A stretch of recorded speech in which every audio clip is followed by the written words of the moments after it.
Обнимашки с диктаторами.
Привет, друзья, это Владимир Милов. Спасибо, что подписались на мой канал и смотрите мою передачу о международной политике «Обнимашки с диктаторами».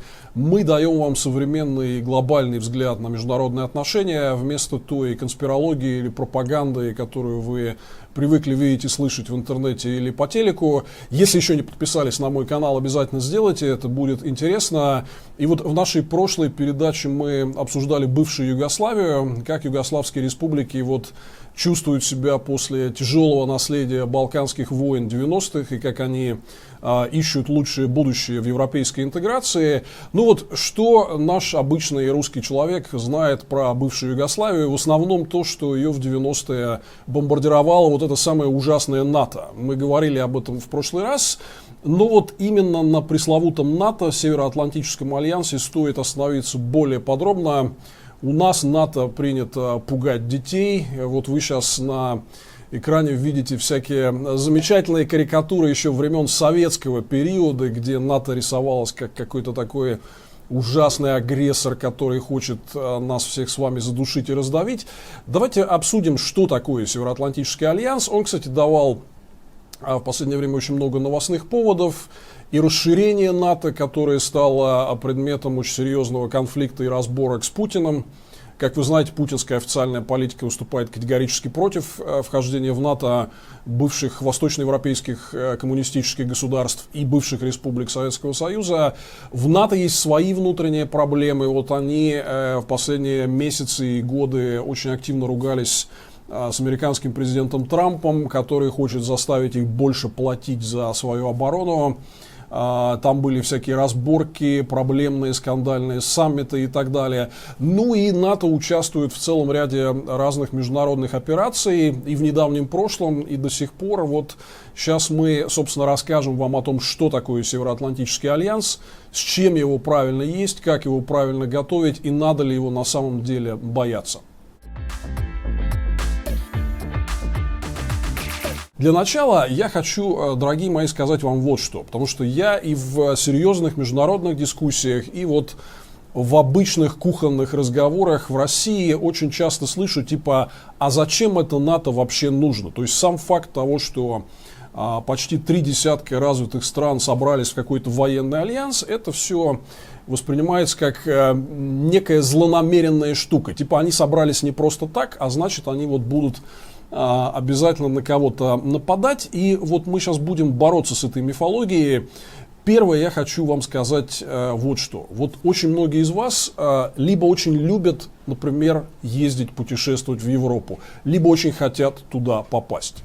Вы видели, и часто многие из вас сами постили все эти красивые фоточки, парижские улочки, кафешечки, столики на улице, круассанчик, шампанское, Монмартр. Я не знаю, что еще. Венеция, Амстердамские каналы, Кёльнский собор, какие-то красивые баварские деревушки. Европа построила себе за последние несколько десятилетий очень симпатичный образ жизни.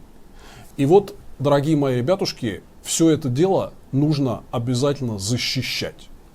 Основная история 70-летнего существования альянса под названием НАТО связана с очень простой вещью.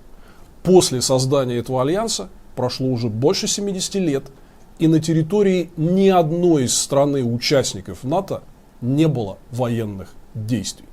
Вот осмыслите это еще раз. Кстати, знаете, есть такая смешная штука, когда во многих странах, которые еще там в НАТО не вступили или там обсуждают вступление, проводятся опросы общественного мнения, и там спрашивают людей, хотите ли вы в НАТО или нет, очень часто им задают второй вопрос, а просто известен ли вам этот факт о том, что на территории государств-членов НАТО с момента создания Альянса не было войн.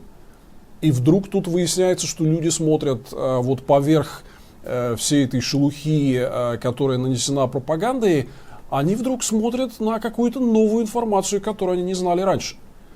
И вдруг выясняется, что этот альянс оказался, возможно, наиболее успешным оборонительным альянсом в истории. Он не допустил войн на территории стран, которые его создали, и на самом деле это очень важный результат, потому что когда НАТО создавалось, Североатлантический договор был подписан в 1949 году, сразу после окончания Второй мировой войны, Европа лежала в руинах.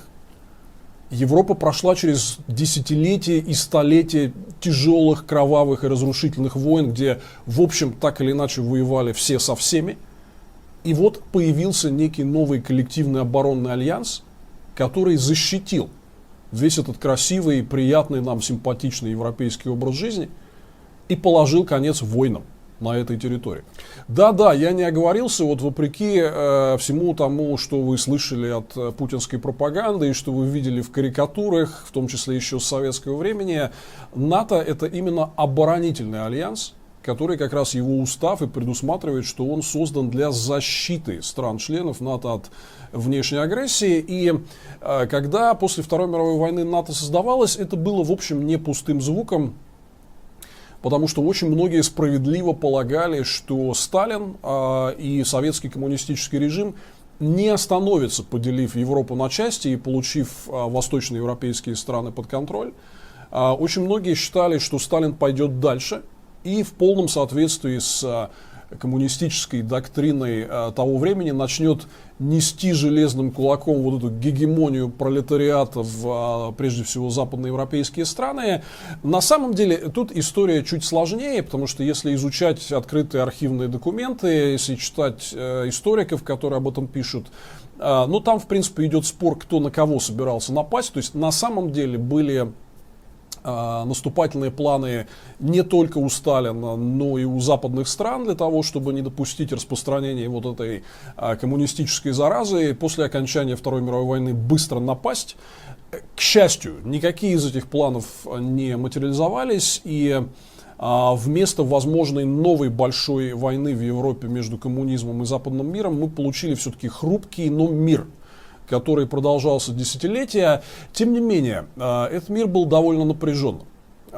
И постоянно вспыхивали какие-то конфликты или ситуации, которые говорили о том, что все это может привести к очень серьезной большой войне. И вот здесь наличие такого коллективного оборонительного альянса, как НАТО, я думаю, что здесь даже большинство историков с этим согласится, что выступило мощнейшим сдерживающим фактором, потому что, например, после окончания Второй мировой войны на Корейском полуострове, на Азиатском театре военных действий, вот эта война между коммунизмом и западным миром, она таки разгорелась и была довольно жестокой. И, скажем, первый демократический канцлер Федеральной Республики Германия Конрад Аденауэр, например, он считал, что после Корейской войны Сталин обязательно развяжет войну против западноевропейских стран. И вот эта вот тяжелая поступь мирового коммунизма, она придет в движение, и на поглощении только Восточной Европы Сталин не остановится. Все это на самом деле было реально, это было возможно. И мы, собственно говоря, видели отдельное проявление, как это могло быть, например, связанное с блокадой Западного Берлина, которая была в конце 40-х годов и, кстати говоря, прекратилась буквально через несколько недель после того, как был подписан договор о создании Североатлантического альянса, но это противостояние, например, в Западном Берлине, прямое открытое противостояние между коммунизмом и развитым миром, оно продолжалось все годы Холодной войны. Вот стоит вспомнить лишь, например, замечательную и широко известную речь американского президента Джона Кеннеди, когда он после того, как Советы начали строить стену, вот ту самую пресловутую Берлинскую стену на границе между Восточным и Западным Берлином, жители Западного Берлина реально паниковали и боялись, что так или иначе их жизнь закончится советской оккупацией. Но молодой американский президент Кеннеди приехал в Западный Берлин, чтобы подбодрить их. Там вышло невероятное число людей его послушать. И вот он тогда произнес свою знаменитую фразу «Ich bin ein Berliner», где подтвердил решимость западного мира и решимость стран НАТО защищать жителей Западной Европы от возможной коммунистической агрессии. Давайте этот небольшой фрагмент посмотрим. Freedom has many difficulties, and democracy is not perfect. But we have never had to put a wall up to keep our people in, to prevent them from leaving us.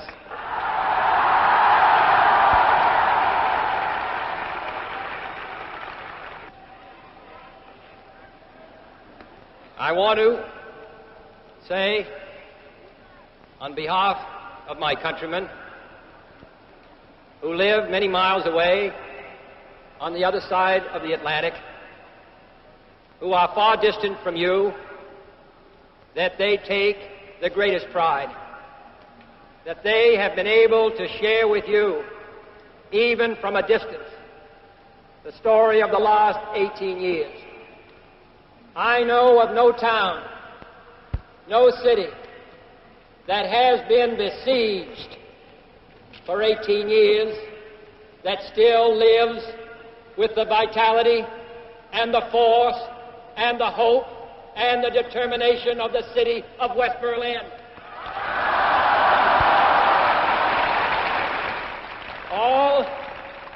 All free men, wherever they may live, are citizens of Berlin. And therefore, as a free man, I take pride in the words, Ich bin ein Berliner.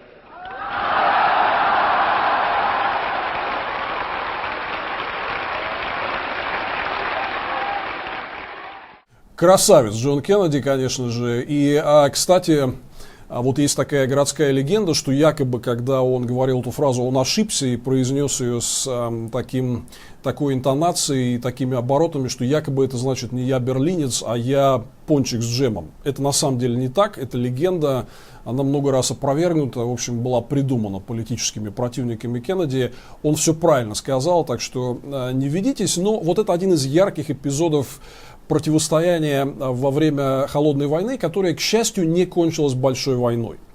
И, конечно, наличие вот такого мощного оборонительного альянса, как НАТО, оно было ключевым сдерживающим фактором для того, чтобы вот не получилось, как в Корее, чего боялись лидеры западного мира после окончания Второй мировой войны.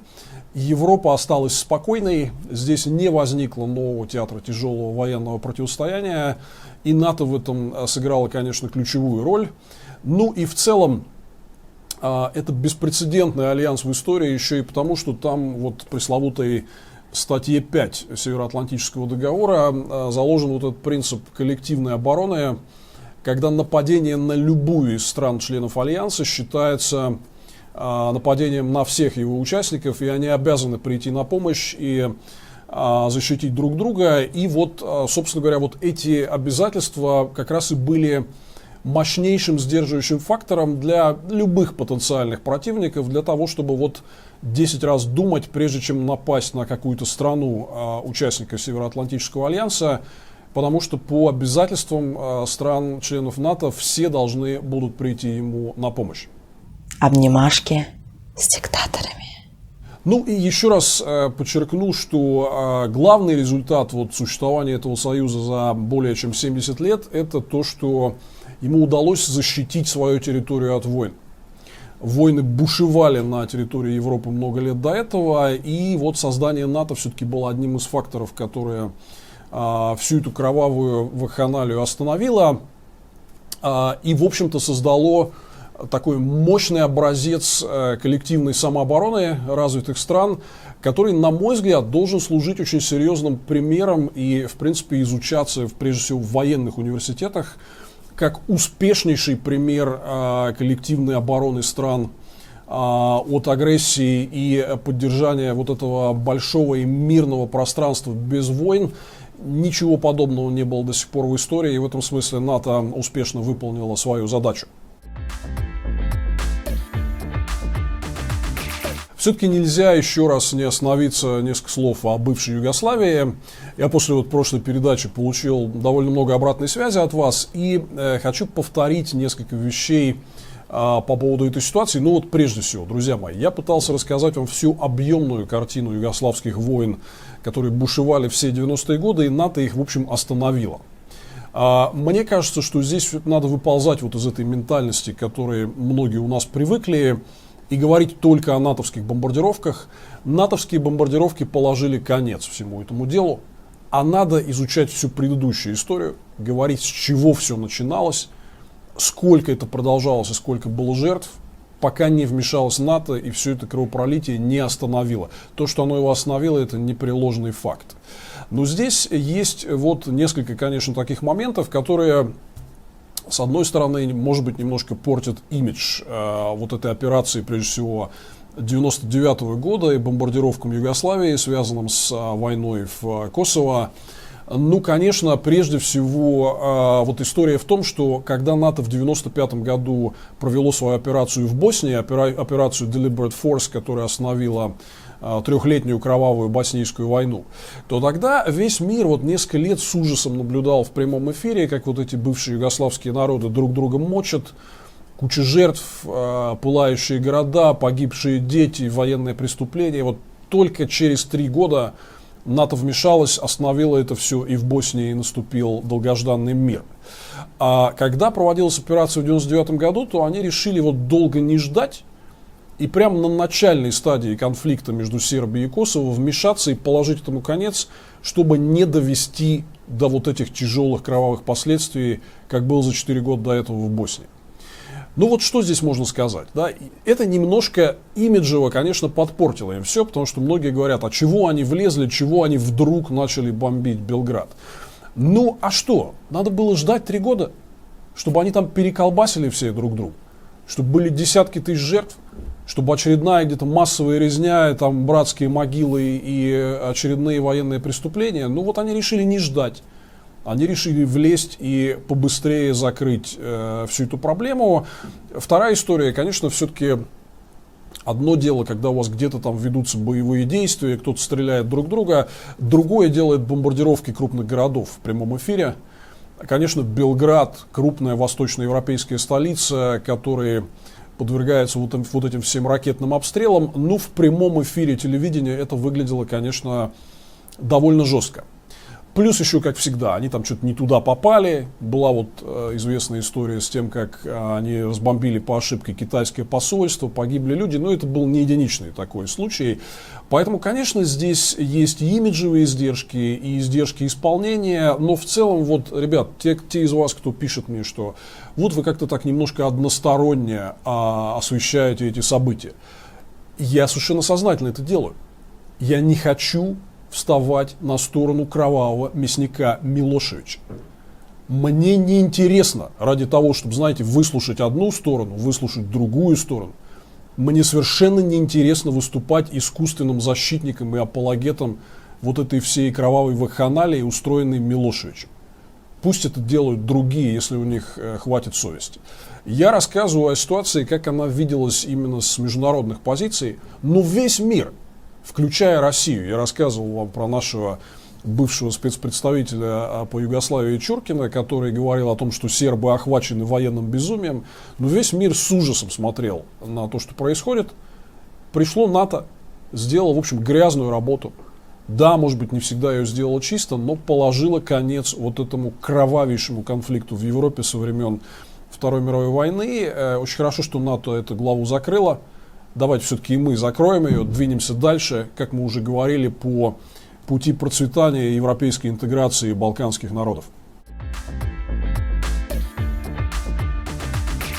Несколько слов о том, что НАТО делало в последнее время и в каких операциях оно участвовало. Кстати, вот еще один из мифов известных, что вот у нас всегда традиционно раскручивали тему, что НАТО это якобы какой-то агрессор. На самом деле, вот за все эти годы холодной войны и противостояния Запада с Советским Союзом, НАТО не участвовало вообще ни в каких операциях, ни в каких. Это был в чистом виде оборонительный альянс, задача которого была предотвращать возможную агрессию. Прежде всего, конечно, советскую агрессию. Да? А НАТО стало активно участвовать в каких-то операциях уже после крушения коммунистической системы. И вот Югославия был один из первых кейсов, где НАТО коллективно показало силу для того, чтобы остановить кровавый конфликт. Но мы знаем про другие истории, например, Афганистан.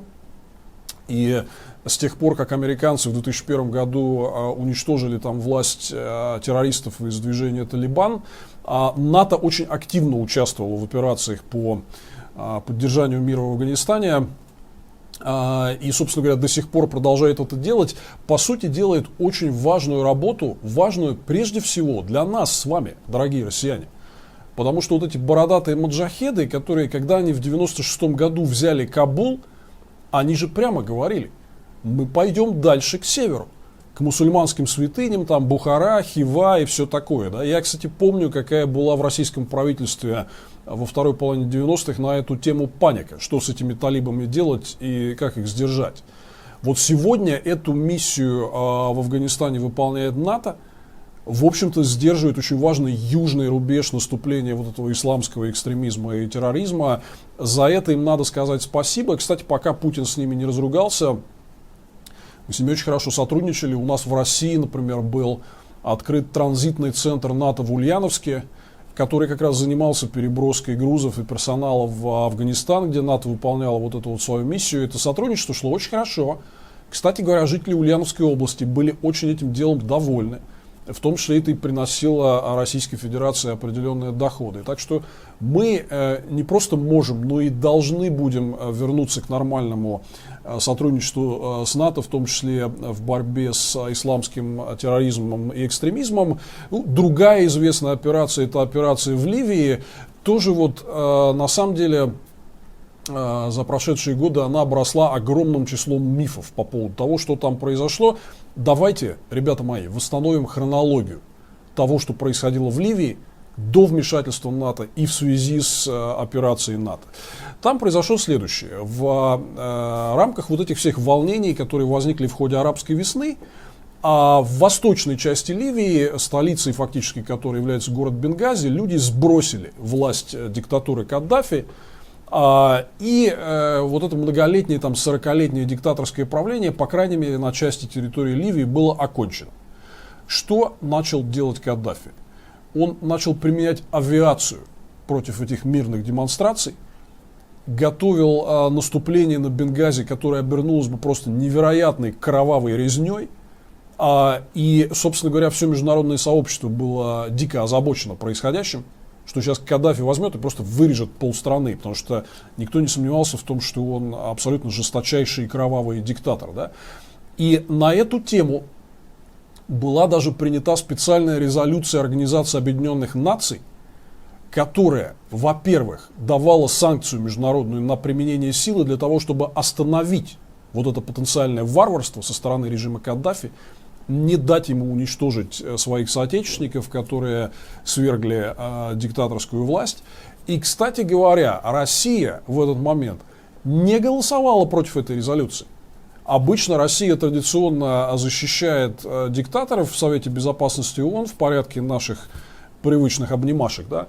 Но в тот момент это, кстати, стало предметом очень большого срача и разборок у нас на государственном уровне, потому что тогда у нас Владимир Путин не был формально президентом, он был, конечно, де-факто царем и верховным правителем, но номинально он занимал должность премьер-министра, а президентом был Дмитрий Медведев. И вот Дмитрий Медведев дал команду не голосовать против этой резолюции по Ливии в Организации Объединенных Наций. Путин был страшно возмущен. Ну как же так, его кровавого дружка кинули, да, это же самое главное для него — поддерживать вот этот международный кровавый воровской диктаторский интернационал. И Он атаку на каждого такого кровавого диктатора и своего дружка воспринимает как атаку лично на себя. Но Путин там махал крыльями, выпрыгивал из штанов, но тем не менее резолюция ООН была принята без противодействия России. К счастью, еще один пример того, как Россия нормально может работать с международным сообществом. И здесь еще вот какую вещь я хотел вам сказать, друзья мои, что есть устав Организации Объединенных Наций, есть международная декларация прав человека, из которых в буквальном смысле слова следует, что нарушение прав человека в какой-то стране не является ее внутренним делом. Когда какой-то диктатор решил вырезать, там, подавить танками, разбомбить самолетами своих собственных граждан или избивать их дубинками ОМОНа до того, что вот вы видели все эти кадры из московских протестов, да, там, слава богу, обошлось без жертв.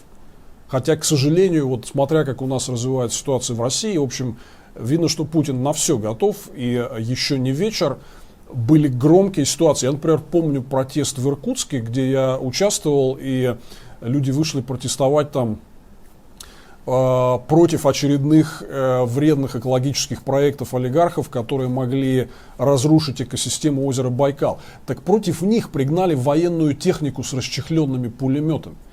Это была широко известная история. Да? Поэтому у нас в России, к сожалению, вот приходится констатировать, что еще ничего не закончилось. Да? Так вот, мысль очень простая. Жестокие действия против собственного населения, нарушение прав человека не являются внутренним делом стран. Вот таковы нормы международного права. Поэтому то, что международное сообщество и в Югославии, и в Ливии встает на защиту людей, которые страдают от кровавых действий диктаторов и агрессоров, это правильно. Это правильно. Ну и вот единственная, на самом деле, единственная коллективная сила, которая для таких случаев находится, это вот сегодня в мире, по факту, это Североатлантический альянс. Кстати, еще одна важная история по поводу их операции. Тоже у нас об этом практически не говорят. Это операция Ocean Shield, океанский щит. Вы, наверное, слышали все про сомалийских пиратов, которые в определенный момент просто замучили весь международный морской трафик вот в этом регионе северо-западного Индийского океана и Баб-эль-Мандебского пролива между Аравийским полуостровом и Африкой. Да? Ну, там просто было невероятное количество нападений на суда, захват заложников, и это все угрожало, на самом деле, просто прервать весь международный морской трафик в этом регионе и принести серьезный ущерб, в том числе и мировой экономике. Вот посмотрите на этот график, который вы видите сейчас на экране. Это график, связанный с тем, как резко упало количество пиратских нападений, ну, близко к нулю за последние, там, условно, 10 лет. Теперь уже вот это вот, то есть вся эта история про страшных сомалийских пиратов во многом осталась в прошлом. Почему? Конечно, не только НАТО в этом участвовал. На самом деле я видел там много разных попыток все это дело объяснить. Там вот в интернете можно было увидеть какие-то статьи, что какой-то арабский шейх из Эмиратов там нанял какую-то частную охранную фирму, и оно всех этих пиратов там на берегу разогнало. Да? Но на самом деле международный консенсус по теме причин резкого снижения объемов пиратства в регионе Сомали состоит в том, что международные усилия по военному патрулированию в этом регионе, они принесли свои плоды. И НАТО очень активно в этой операции участвовало, и вот участвует уже порядка 10 лет. Так что НАТО сегодня, вот если говорить о тех операциях, где НАТО участвует, она делает очень много полезных вещей. Сдерживает талибов в Афганистане, борется с пиратами в Сомали, ну и исторически там не дало Каддафи вырезать пол Ливии и остановило кровавую резню в Югославии, которую устроил Милошевич.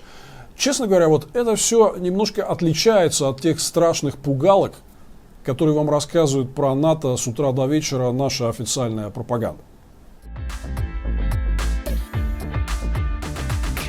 Конечно, в НАТО не без внутренних трудностей. И вот сейчас мы поговорим именно об этой стороне вопроса, потому что, еще раз, в последнее время НАТО делало заголовки вот этой своей внутренней руганью. Трамп что-то требовал от европейцев, европейцы огрызались, и все вот это вот, все эти скандалы происходили прямо на наших глазах. Вот давайте я вам несколько слов про это расскажу. В чем там дело? Это вообще все не с Трампа началось. Дело в том, что американцы уже давно ставили вопрос о том, что страны Западной Европы и новые европейские страны, которые в НАТО вошли, они не так много денег тратят на оборону, и основное бремя расходов по содержанию вот этой натовской инфраструктуры, в принципе, несут на себе США. Эта дискуссия идет уже на самом деле несколько десятков лет.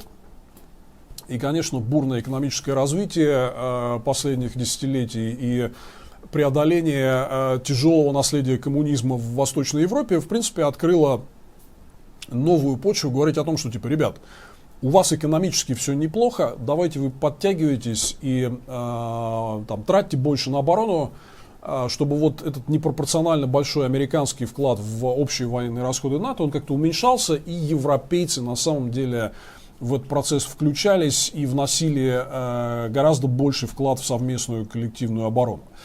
Этот спор у них идет давно, но когда президентом США стал Дональд Трамп, который вообще, ну скажем так, он не фанат каких-то международных коллективных обязательств.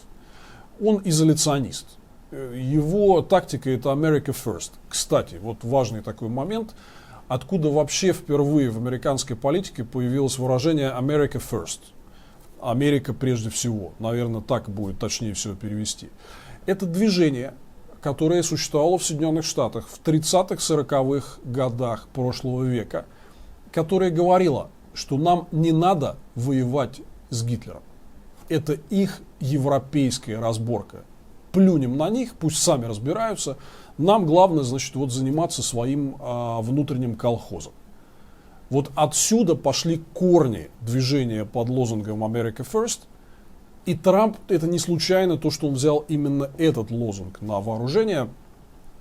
По сути дела, Трамп пытается выбросить в корзину вот все то, что за последние 70-80 лет наработала американская внешняя политика, которая видела Европу как важнейшего партнера, вкладывала в нее усилия, вкладывала в нее деньги, помогала ей развиваться, организовала ей план Маршалла, защитила ее от дальнейшего наступления Советов и так далее. Вот Трамп хочет это все выбросить в корзину и сказать: меня больше не волнует Европа, пусть европейцы сами за свою безопасность платят. Ему, кстати, очень хорошо ответил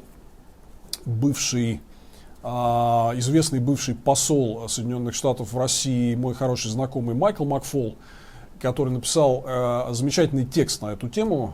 Господин Трамп, НАТО — это альянс, а не система рэкета. НАТО is an alliance and not a protection racket. Да?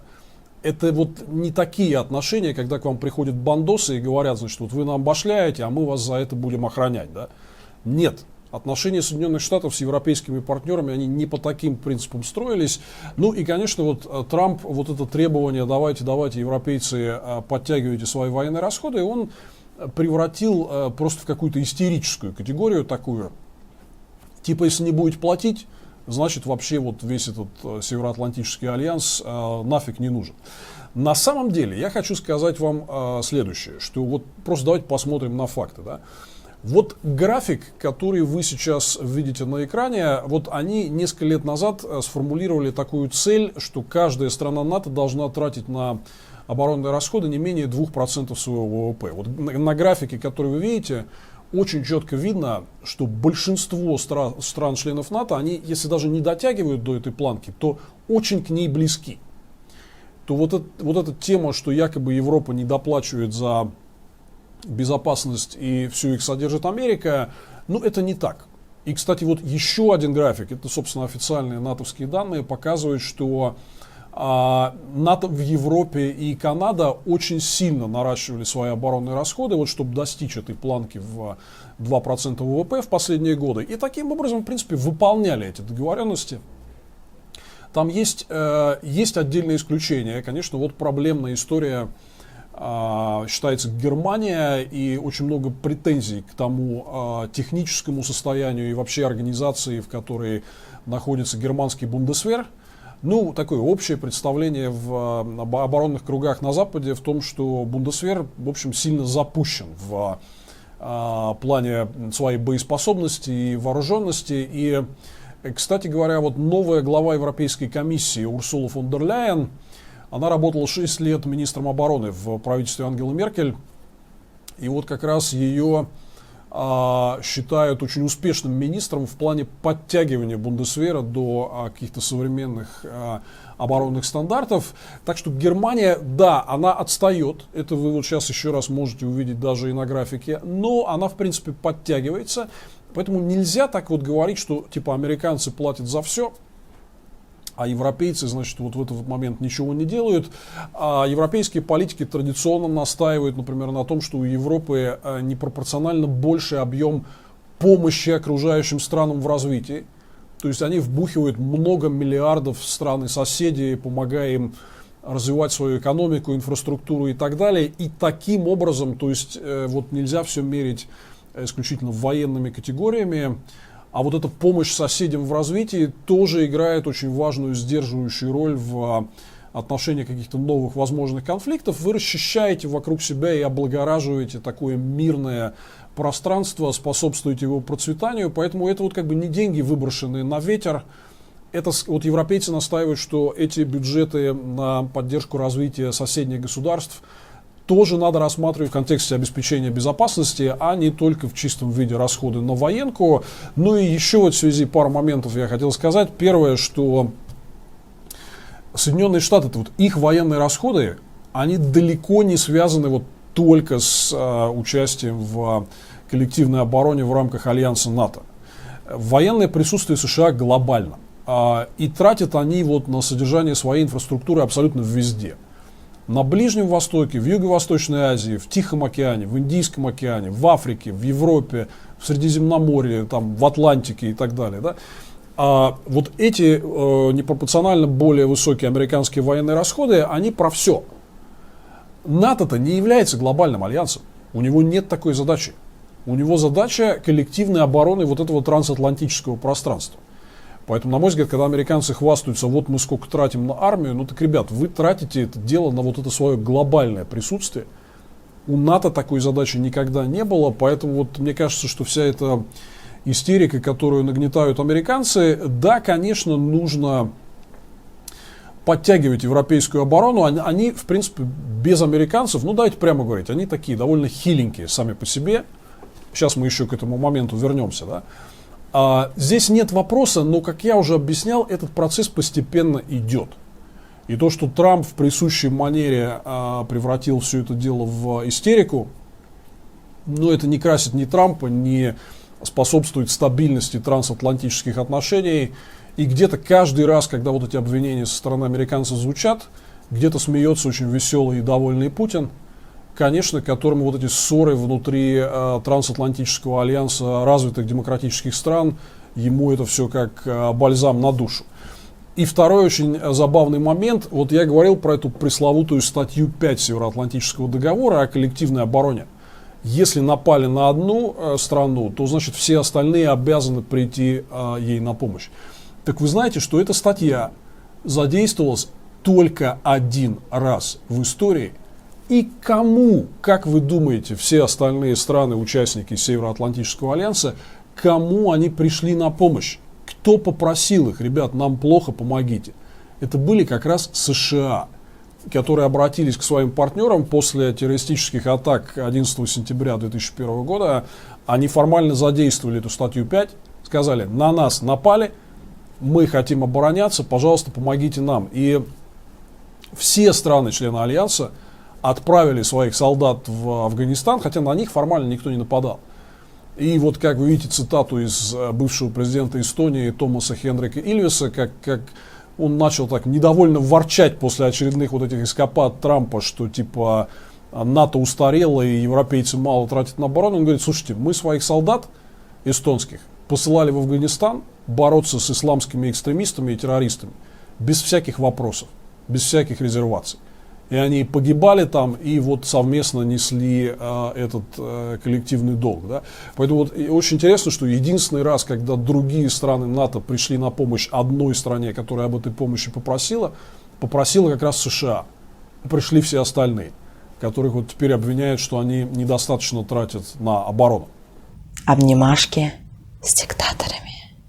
Здесь вот в этой ситуации, когда европейцы очень активно действуют по реформированию своих собственных армий и ослабляется роль Соединенных Штатов, то есть, ну вот мы не знаем, кто будет следующим президентом после Трампа и что в Америке вообще будет. Мы, кстати, очень скоро к этой теме вернемся, там столько всего интересного, импичмент, начинаются демократические праймерис по американским штатам, но вот как сейчас говорят все политические оборонные круги в развитых странах, мы теперь уже и не знаем, что от этой Америки ждать, и будет ли, готова ли она нас и дальше вот так защищать от возможных угроз, как раньше. После вот этих всех эскапад Трампа, если такие вещи говорит президент США, и даже какие-то более умеренные официальные лица, типа вице-президента Пенса, который говорит, да, мы поддерживаем наших союзников, но они должны все равно платить, да. А типа вот повисает в воздухе вопрос, а если они не заплатят, то что? Значит, вот эта неопределенность, она европейцев подвигает к разговору о создании коллективной европейской системы обороны, конечно, интегрированной каким-то образом с НАТО, но, по сути дела, европейской армии. И на самом деле, мне кажется, что вот в условиях вот ослабления вот этих трансатлантических связей США это был бы хороший шаг. Я это, кстати, очень много обсуждал с европейскими политиками. Вот, например, Европейская народная партия, это вот альянс правоконсервативных, правоцентристских сил по всей Европе, они являются большими сторонниками этой идеи. И многие из них говорят, что мы уверены, что в ближайшее время мы реально сдвинемся по пути создания единой европейской армии. Это, на мой взгляд, очень серьезный ответ вот на эти вопросы, что вот мы имеем такой большой разброс относительно некрупных стран с какими-то своими военными бюджетами. Не лучше ли это интегрировать во что-то единое, централизованно управляемое и способное эффективно реагировать на какие-то крупные вызовы? Я лично думаю, что в условиях ослабления Америки как лидера демократического мира и при Трампе, и при пост-Трампе уже видно, что это более глобальный процесс такой.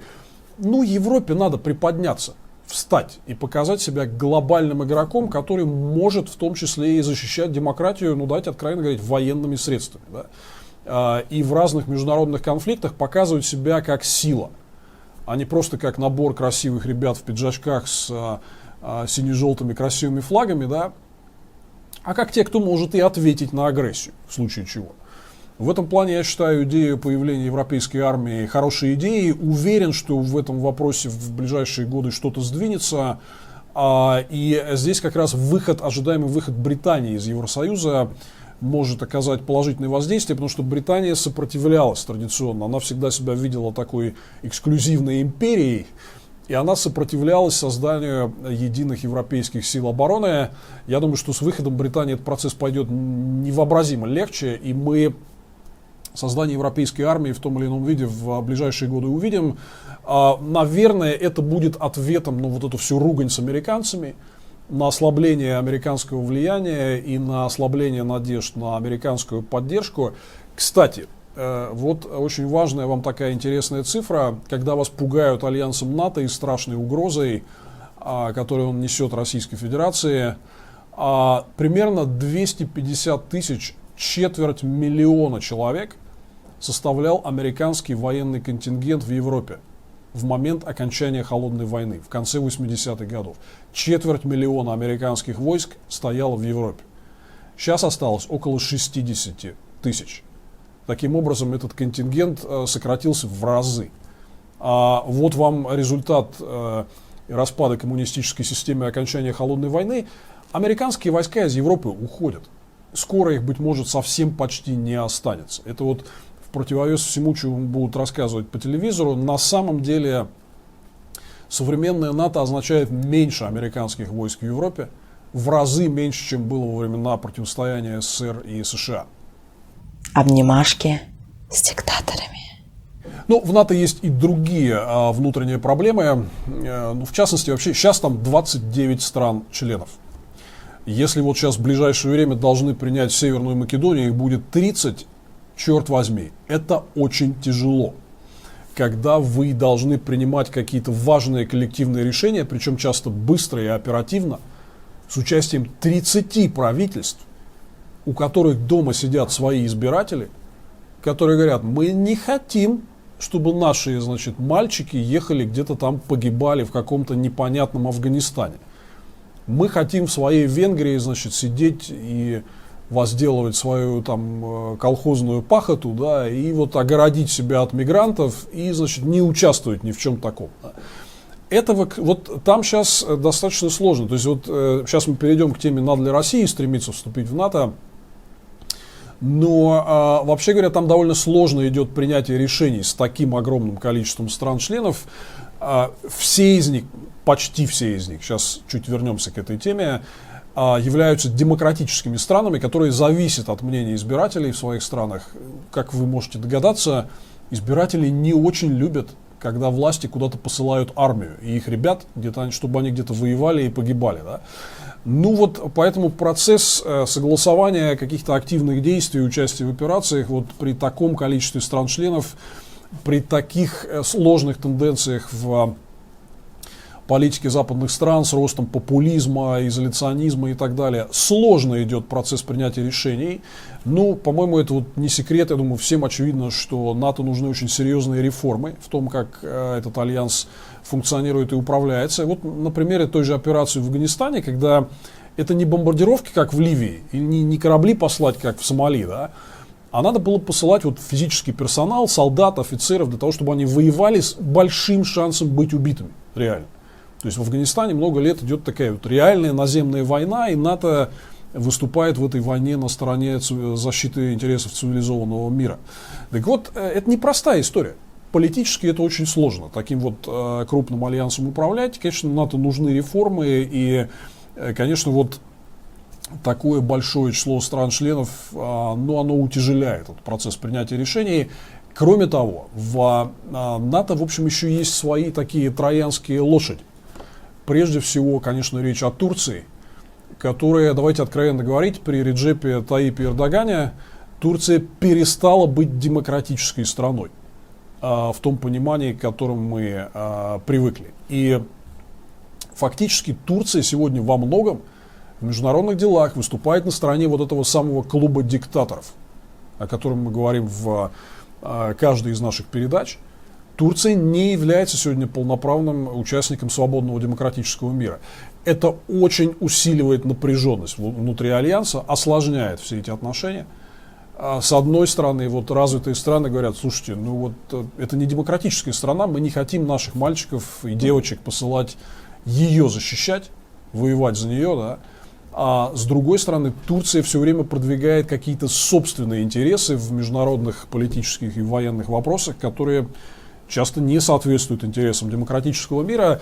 Мы подробно разберем с вами ситуацию в Турции в следующей передаче. Наш следующий выпуск будет именно посвящен ситуации в Турции и итогам управления Эрдогана и перспективам управления Эрдогана. Поэтому я не буду на этом долго останавливаться. Но вот помимо общих сложностей с управляемостью в Турции, в НАТО есть и вот такой свой внутренний троянский конь, который очень осложняет там обстановку и принятие решений. Но, тем не менее, несмотря на все эти сложности, вот итоги этих 70 лет, они, конечно, впечатляющие. НАТО не допустило войн на своей территории, приняло участие в целом ряде важных международных операций по окончанию кровавых конфликтов, поддержанию мира и поддержанию безопасности, в том числе, например, в таких вопросах, как борьба с сомалийским пиратством или афганскими талибами. Результаты, конечно, достаточно впечатляющие. Неудивительно, что все больше новых стран так или иначе стремятся интегрироваться с НАТО и туда вступить. Вот давайте несколько слов об этом скажем. Вот у нас очень много разговоров в последнее время и истерики у наших правящих кругов было по поводу пресловутого расширения НАТО. На самом деле, в принципе, оно практически достигло уже своих пределов. Как я сказал, в НАТО сейчас 29 стран-членов, и вот 30-ю, скорее всего, примут Северную Македонию. На мой взгляд, в целом, вот на этом как таковое расширение в ближайшие годы и остановится. Кроме Северной Македонии, реально переговоры о вступлении в Альянс сегодня ведут всего-навсего 3 страны. Первое — это Босния и Герцеговина, которая, вот мы обсуждали в прошлой передаче про Югославию, которая находится, наверное, на наиболее продвинутой стадии. Она чуть больше года назад подписала уже то, что называется Membership Action Plan. Это план действий по обретению членства в Альянсе уже с конкретными мероприятиями, что надо сделать, чтобы НАТО все-таки в итоге тебя приняло. Да? И на самом деле в Боснии там существует такая довольно сложная межэтническая ситуация по этому вопросу. Там большинство населения поддерживает вступление в НАТО, но эта ситуация так непропорционально разделена на две части. Вот, собственно, боснийская и хорватская часть, там, конечно, большинство народу за то, чтобы в НАТО вступить наряду с другими бывшими югославскими республиками. Но вот в сербском анклаве, где компактно проживают в основном сербы, поддержка вступления в НАТО составляет всего на уровне трети. Это вот одна из тех проблем, которые предстоит преодолеть. Но Босния, наверное, из всех других стран-членов, она ближе всего к вступлению в Альянс. Две другие страны, которые формально ведут переговоры о вступлении в НАТО, мы с вами хорошо знаем. Это наши соседи и бывшие республики Советского Союза, Украина и Грузия. И вот здесь на самом деле, хотя разговоров об этом много, но откровенно вам скажу, что какой-то ближайшей обозримой перспективы вот формального членства Грузии и Украины в НАТО, ну, пока не видно. По Грузии там вообще ситуация очень странная. Там, несмотря на подавляющую поддержку населения вступления в НАТО, и в 2008 году там был даже референдум на эту тему, там порядка больше 70% грузин официально вступление в НАТО поддерживают. Ну, а как еще не поддерживать, если у тебя есть такой большой медведь с севера, который, значит, на тебя уже лапой один раз пытался тебя загребсти, и потребовался только личный приезд министра иностранных дел Франции Бернара Кушнера и потом французского президента Николя Саркози, которые вот эту войну в Грузии смогли остановить. И понятно, что вот после такого дела, конечно, возникнет желание, чтобы пришел какой-то хороший дядя и тебя защитил. В этом смысле в Грузии поддержка вступления в НАТО огромная, но там у власти вот уже много лет находится вот эта партия «Грузинская мечта», которым фактически ее хозяином является олигарх Бедзина Иванишвили с какими-то довольно мутными, непонятными связями с Россией. Там происходит следующее, что фактически Грузия декларирует курс на вступление в НАТО и ведет постоянно какие-то переговоры. Да? Но реально грузинские власти, по сути дела, саботируют всю эту историю. И вот этого пресловутого Membership Action Plan, плана действий по членству, у Грузии до сих пор нет, и пока вот его не видно в обозримой перспективе. Такого плана нет и у Украины, которая тоже формально заявила о желании стать полноправным членом НАТО. Но в Украине как раз другая ситуация с точки зрения прогресса. То есть в отличие от Грузии, там прогресс идет. И, кстати, здесь надо сказать спасибо Владимиру Владимировичу Путину за то, что он показал свое настоящее личико. Да? Вот то, что вы видите сейчас на экране, это график отношения украинцев к идее поддержки вступления в НАТО. И здесь вы можете видеть, например, что еще до падения власти Януковича больше украинцев высказывались за военный альянс с Россией и странами СНГ, чем за вступление в НАТО. Сегодня, на сегодняшний день, мы видим, что сторонников военного альянса с Россией в Украине ничтожное число, а вступление в НАТО поддерживает больше 50% населения Украины. Огромное спасибо Владимиру Владимировичу Путину за то, что он объяснил украинскому народу, кто его защитит и обеспечит его безопасность. Ну вот здесь, на самом деле, с Украиной, конечно, большая сложная страна, большая сложная армия, которой там в привычном понимании еще не было какое-то время назад, ее фактически пришлось создавать заново. У НАТО довольно жесткие стандарты, но надо сказать, что новая украинская власть, она делает какие-то конкретные шаги в эту сторону, хотя вот я пока не вижу в обозримом будущем таких практических перспектив членства в НАТО Украины, но с другой стороны они активно расширяют сотрудничество, и я думаю, что будут это делать. И вот я хотел сказать еще про две страны, которые членами НАТО не являются, заявку никакую не подавали, но эти страны очень важные и для нас, и вообще для безопасности на европейском континенте. Это Швеция и Финляндия, которые традиционно поддерживали нейтральный статус, но в последние годы, особенно в связи с известными событиями и периодическим появлением зеленых человечков неопознанного свойства где-то там, значит, которые что-то захватывали, и эта территория пропадала. Да? А в Швеции и Финляндии был зафиксирован довольно заметный рост настроений, связанных с вступлением в Североатлантический альянс. Прежде всего в Швеции. Вот как вы можете увидеть на этом графике, там поддержка вступления в НАТО, она где-то колеблется в районе 40-50%. И на самом деле в Финляндии гораздо меньше. То есть в Финляндии где-то, ну так условно говоря, порядка там 20-25% поддерживают вступление в НАТО. Но здесь есть очень такой важный момент, что жители этих стран, они традиционно привыкли смотреть на оборонную политику как на политику, связанную с совместными действиями. По сути, с альянсом между вот этими двумя государствами. То есть, например, если просто спросить финнов, хотите ли вы вступления в НАТО, то вы получите где-то половину против и типа 20-25% за. Да? Но если задать вопрос, а вот что будет, если вступит вместе с нами тоже и Швеция, то больше половины граждан Финляндии в этом случае говорят да. Если шведы тоже будут там, то мы тогда тоже согласны вступить. Речь таким образом идет о вот этом ясном понимании такого общего оборонного пространства. Скорее всего, движение в эту сторону будет происходить. То есть Швеция и Финляндия сегодня активно развивают партнерство с НАТО. Там, пока не ставя формальный вопрос о членстве, у шведов еще у власти социал-демократическое правительство, которое будет еще долго, они принципиальные сторонники нейтрального статуса. Там только вот правоцентристы активно топят за вступление в НАТО. Поэтому это не быстрая история. Сотрудничество, тем не менее, будет развиваться. И очень важная, конечно, вещь, которую я хотел еще раз подчеркнуть. В этих странах, в Швеции и Финляндии, которые никогда не славились большими симпатиями народа к вступлению в НАТО, вдруг эти симпатии выросли. И теперь значимая часть населения говорит, да, мы хотим вступить. Произошло это после 2014 года. Спасибо Владимиру Владимировичу Путину за это. Ну и в качестве некоторого итога НАТО и Россия. Как нам надо смотреть на Североатлантический альянс, строить с ним отношения. И вот очень многие, кстати говоря, задают вопрос, а как вы относитесь к идее вступления в НАТО, надо ли туда вступать. Вот первое, с чего я хочу начать. Да, вот у нас всегда традиционно в России принято было обозначать НАТО как потенциальную угрозу.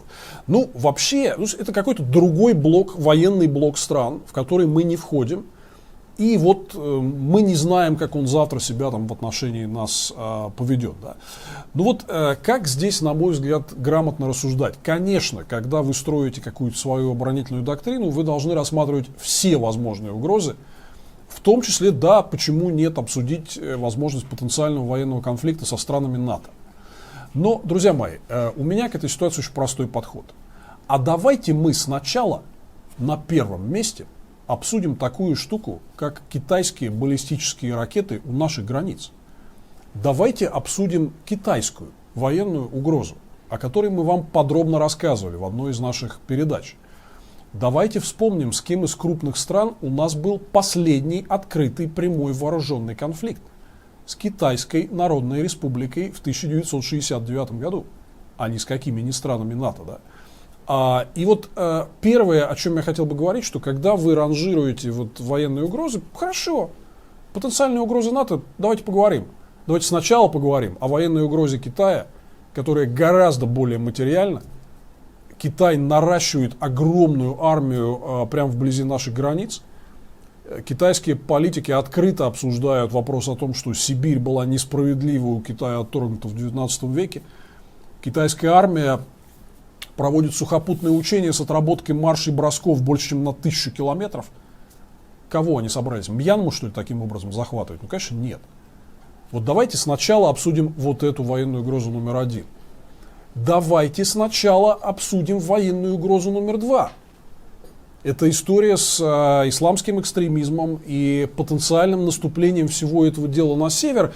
Вот нас смотрят много людей, которые родились там во второй половине 90-х годов или даже в 2000-е, да, Но я чуть постарше, и я помню в буквальном смысле слова, как наши вот эти вот, значит, очень солидные государственные мужи там все написали в штаны, когда в 96-м году талибы взяли Кабул и продолжали наступление на север и реально грозились войти в Среднюю Азию. Это все было. И сейчас, вот, например, ситуация в Афганистане, мы отдельно ее обсудим, она не в очень хорошем направлении движется, ну, по сути дела, к новому ренессансу талибов и возможному их приходу ко власти. Ну, вот вам сценарий. Мы не знаем, что будет в Пакистане. Это просто пороховая бочка с ядерным оружием, которая вполне может быть. И, кстати, талибы во многом живут там и ведут свои боевые действия оттуда. И пакистанская военная разведка их выкормила и традиционно подкармливает, лелеет и содержит у себя. Да? Вот вам вторая история. Третья история. Вот знаете, что вы сейчас увидите на карте? Это радиус поражения иранских ракет. Разных типов, которые Иран в последние десятилетия очень много вел работы над совершенствованием своего ракетного арсенала. Если вы что-то соображаете в картах, а я думаю, что вы соображаете в картах, да, то вы увидите на этом графике, что Москва попадает в радиус поражения иранскими ракетами территории, которые они в состоянии охватить. Вся наша европейская часть накрыта вот этим иранским ракетным потенциалом. У ближневосточных деспотий есть межконтинентальные баллистические ракеты. Вот у меня вопрос, ребят, а давайте мы сначала обсудим вот эти все угрозы, прежде чем начнем по телевизору перемалывать кости по поводу каких-то 10 противоракет в Польше. При том, что, кстати, американская система противоракетной обороны это не натовский проект, это лично американский проект, который я, в общем, считаю не особо эффективным. НАТО не принимало такого решения, но тем не менее. Вот то, что я вам рассказал. Китай, Афганистан, Пакистан, талибы, Иран и их ракетный потенциал и так далее. Да? Может, нам вот это надо сначала обсудить? Прежде чем обсуждать якобы страшную угрозу, которую нам несет альянс развитых демократических стран. Я не против, пожалуйста, давайте военную доктрину строить в том числе и на анализе потенциальной угрозы со стороны НАТО. Но давайте сначала обсудим, как мы будем отражать все остальные угрозы, а не прятать голову в кусты от той же военной угрозы Китая, как привыкли делать наши руководители и генералы. Обнимашки с диктаторами.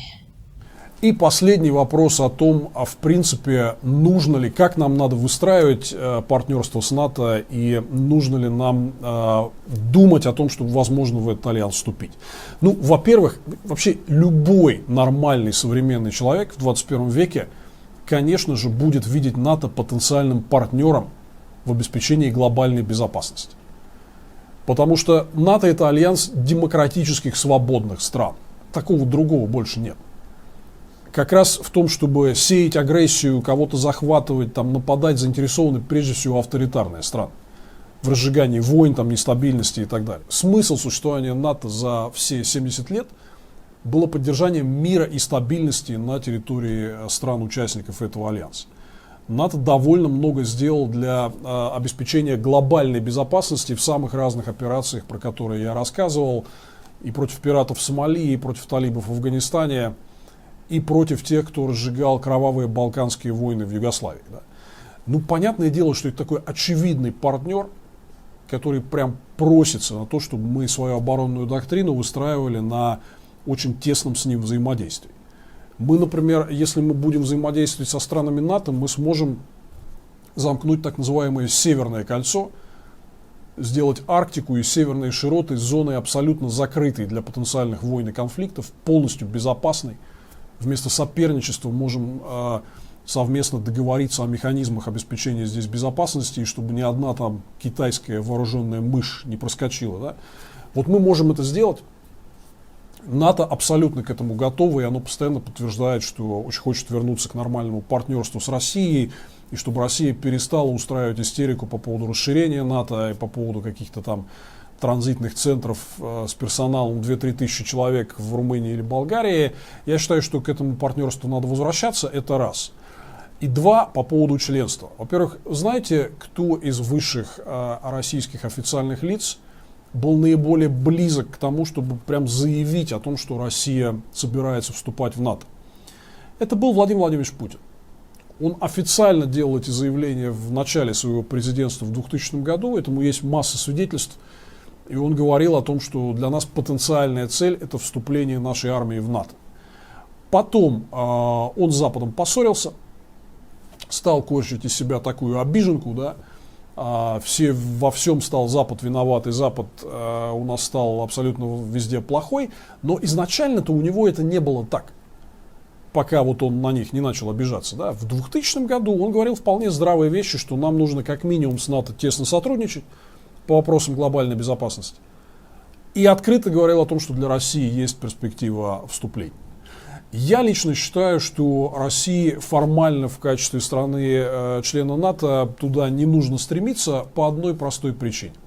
Я уже говорил о том, что у НАТО уже очень сложный периметр управления. 30 стран – это много. Но ладно, когда большая часть из этих стран – это такие относительно небольшие страны Центральной, Восточной и Южной Европы, да? Там условно там, Венгрия, Македония, там, страны Балтии и так далее. А когда вот туда вступает, значит, такой вот большой носорог, то он, в принципе, может вот эти качели как бы совсем в другую сторону на себя перетянуть. И я, честно скажу, я не вижу нормального периметра управления НАТО в случае, если вот там появляется такой крупный игрок, как Россия. Это первое. Второе. Нам надо для начала вот немножко привести в чувство свою собственную армию. Я хочу откровенно сказать вам, что то, что сегодня называется российскими вооруженными силами, то, что я знаю об этом, говорит о том, что у меня нет никакой уверенности, что вот это, если что, способно будет нас защитить. Я думаю, что скорее всего нет.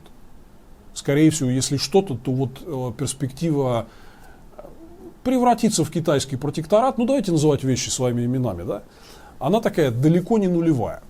Да, у нас есть стратегические ядерные силы, но а что у нас еще есть? Что, мы можем конкурировать с китайскими военными в живой силе? Ну, вы смеетесь, что ли? Посмотрите на их прогресс в оснащении собственной армии в последние десятилетия, и вы увидите, что здесь перспектива-то печальная. Я совершенно не уверен, что то, что называют сегодня российской армией, в состоянии нас эффективно защищать. Я убежден, что нам нужна совсем другая, современная, боеспособная армия прекрасной России будущего, профессиональная, а не основанная на эксплуатации рабского труда призывников, современная, оснащенная хорошим вооружением, а не тем, что постоянно падает, там, загорается и так далее. Да. И вот, собственно говоря, мне кажется, что говорить о перспективе там, какого-то будущего взаимодействия с тем же НАТО и с другими странами по вопросам безопасности нам надо после того, как мы модернизируем свою армию и просто построим нормальные вооруженные силы в России. Да.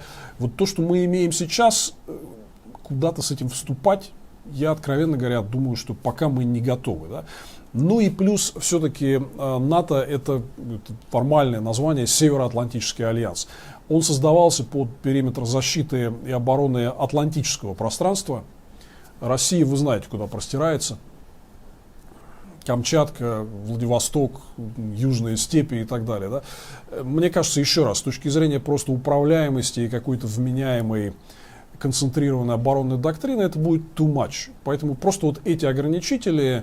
Они, ну, красиво звучит Европа от Лиссабона до Владивостока, но Владивосток это все-таки не Европа. Да? Давайте быть реалистами, на мой взгляд, в общем, говорить серьезно о том, что в будущем когда-то Россия должна прям формально стремиться в НАТО, но это не сработает по многим причинам. Нам прежде всего надо думать о реформе собственной армии, о создании сильных, современных и действительно боеспособных вооруженных сил.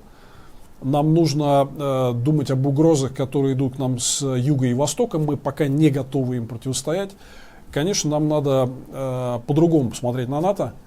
Если мы посмотрим на Североатлантический альянс как на партнера в обеспечении глобальной безопасности, то я думаю, что это даст России много потенциальных конкурентных преимуществ в мире. Давайте попробуем себя очистить от вот этой пропагандистской шелухи про НАТО, которую мы много в последнее время слышали. Посмотреть, чего этот альянс добился за всю свою историю, как мы могли бы с ним плодотворно сотрудничать. Это была Программа «Обнимашки с диктаторами» с Владимиром Миловым. Подписывайтесь на мой канал, донатьте нам на продакшн, слушайте наши подкасты, у нас теперь есть подкасты. И, кстати говоря, мы запускаем также субтитры ко всем нашим видео. В общем, будет интересно, как я уже обещал. Следующий выпуск нашей передачи мы сделаем про Эрдогана и Турцию. Это был Владимир Милов. Всем пока. Обнимашки с диктаторами.